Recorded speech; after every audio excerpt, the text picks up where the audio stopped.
હા માં ઉલ્લા બધા દોડવા નહીં આવડે. તો સૌથી પહેલા તો આપણે અનંતભાઈનો તાળીઓથી આભાર માનીએ કે એવા ધારાસભ્ય છે કે પક્ષ પાર્ટી સરહદ છોડીને સમાજ પર ક્યારે પણ અત્યાચાર થાય, અન્યાય થાય ત્યારે ખડા પગે હાજર થાય અને તરત આવી જાય. એટલે આપણે એમનો આભાર માનીએ.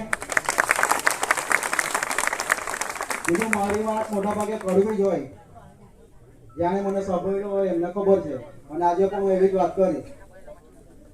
અનંતભાઈ, આ બધા છે ને માયરા એટલે જ ભેગા થયા, બરાબર ને?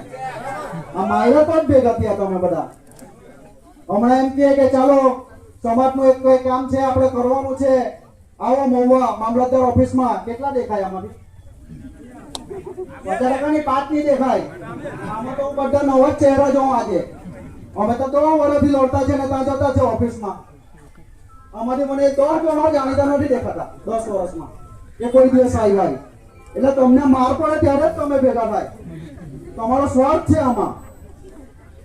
આજે આ ભાઈ સાથે થયું, કાલે તમને મારે એટલે તમે પાછા આવો અહીંયા. આ અનંતભાઈ આજે જાય એટલે તમે પાછા કાલથી જણા હતા, બરાબર ને?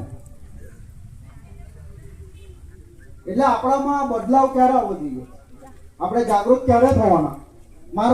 માર ખાઈને જાગૃત થવાના કે સાચી જાણકારી મેળવીને જાગૃત થવાના?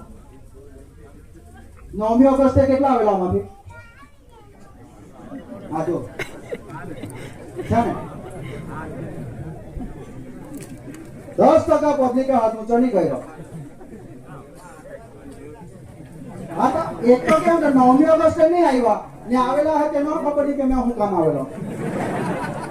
એ તો ડીજે આવે બેન બોલો એટલે આવી ગયા. એટલે આજે હું આમાં 95% જુવાનિયા દેખાય મને. તો હવે આપણે જાગૃત થવાની જરૂર છે ભાઈ.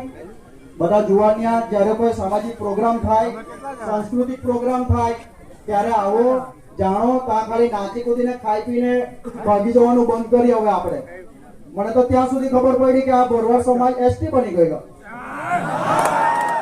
આદિવાસી બની ગયેલો.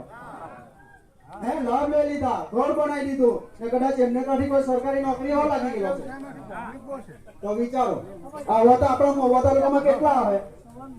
અહીંયા જુવાનિયા હવારે ઉઠીને લાઇબ્રેરીમાં જાય, વાંચિયાત કરે, ક્લાસ કરે, પૈયા બગાડે, બાપાની ગાળ ખાય ને નોકરી કોણ લાગે?